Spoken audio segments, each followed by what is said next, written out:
কি অবস্থা আপনাদের? জি ভালো, আপনাদের জন্য সবাই অপেক্ষা করছে। আর সুপার আছে ভিতরে? জি। আর যে প্রবলেম হচ্ছে ওটা কি অবস্থা?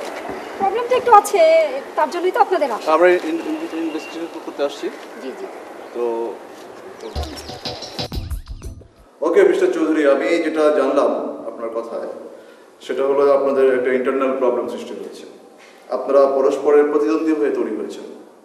তো এখন যেটা খুব প্রয়োজন সেটা হলো আপনাদের এই ইন্টারনাল সমস্যাটা মেটানোর জন্য আপনাদের অবশ্যই সংবাদ ব্যবস্থা। আপনাকে কি বলবো আমি, আমাদের হাসপাতালের প্রধান যে চিকিৎসার যে আকর সেটা হলো প্রেম, প্রীতি, ভালোবাসা, স্নেহ।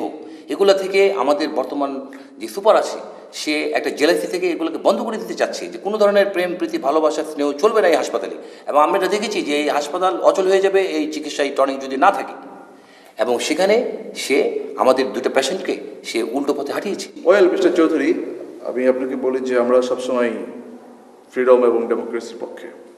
আর আমরা আমাদের যে প্রজেক্ট এটা অলরেডি আমরা আফ্রিকা কভার করেছি, ল্যাটিন আমেরিকা অলরেডি কভার্ড।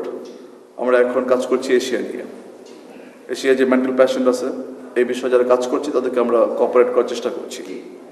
তো আমার যেটা মনে হচ্ছে যে আপনি সুপার বিষয়ে কিছু বলতে চান, আপনার নিজের কিছু পরিকল্পনা আছে বা কথাবার্তা আছে, সেটা একটু আমি জানতে চাই। আমার ইন্টারেস্ট মানে কি, আমাদের হাসপাতালের কর্তৃপক্ষ যারা যারা পেশেন্ট আছে, যারা নার্স আছে, যারা ডাক্তার আছে, যারা আরও যে কর্মচারীরা আছে, তারাই চাচ্ছে যে এই সুপারকে না রেখে বরঞ্চ আমি যাতে সুপার হই। ওয়েল, তো আমরা যেটা জানলাম যে আপনি খুব যোগ্য ব্যক্তি এবং আপনি অনেক দিন থেকে হসপিটালে আছেন। জি। এর প্রশাসনিক কর্মকাণ্ড এবং সব কিছু মিলে ইন্টারন্যাশনাল যে রিলেশনটা বিল্ড আপ করার জন্য যতটুকু যোগ্য এটা আমরা মনে করছি আপনি অনেক যোগ্য। হ্যাঁ, আমাদের কোচি খন্দকারের সাথে আপনি মিটিং করে বসুন, তার কী বক্তব্য একটু শুনুন, শুনে তারপর আপনার একটা ডিসিশন নেন যে আমাদের বর্তমান এখান থেকে আমরা কীভাবে এই জটলাকে আমরা সমাধান করতে পারি। ওয়েল মিস্টার চৌধুরী, তাহলে আজকে এই পর্যন্ত থাকলো। আমরা চাইবো যেন আপনি সুপার হন, আর সুপার হওয়ার পরে আমাদের সঙ্গে যে আপনাদের যে সম্পর্কের জায়গাটা, পরস্পরের স্বার্থে যে জায়গাটা, নিশ্চয়ই নিশ্চয়ই এটা অক্ষুণ্ণ রাখবেন। হ্যাঁ, কেন নয়। আর এটা তো পুরোটাই আপনাদের পরামর্শ ছাড়া আমি তো অচল হয়ে যাবো, এই হাসপাতাল অচল হয়ে যাবে। এটা তো আমি ওকে, বলে অল দ্য বেস্ট।